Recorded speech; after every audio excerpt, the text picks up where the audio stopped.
Welcome to Chillin' 101. We hope this video helps.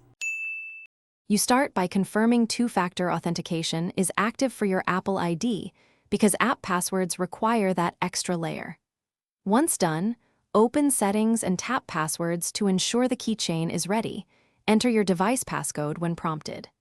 Next, sign into Apple ID if you aren't already so you can generate app passwords. This immediate setup prevents interruptions later and explains why we avoid standard passwords for legacy apps that don't support modern sign-in flows. You now generate an app-specific password at Applid. Apple, calm under security because settings won't create them directly on device.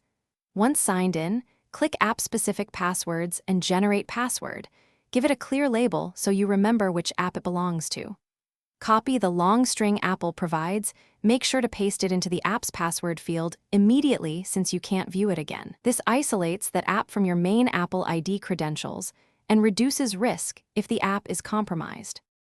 Finish by pasting the app-specific password into the app's login field and completing sign-in. You should see immediate access if everything matches. If it fails, revoke and recreate the password from your Apple ID security page, because sometimes a typo or expired token is the issue. Make sure your device time and two-factor prompts are correct, since mismatched clocks can block authentication. One tip: revoke unused app passwords regularly to keep your account tidy and secure. Thanks for watching. Consider subscribing if we helped you.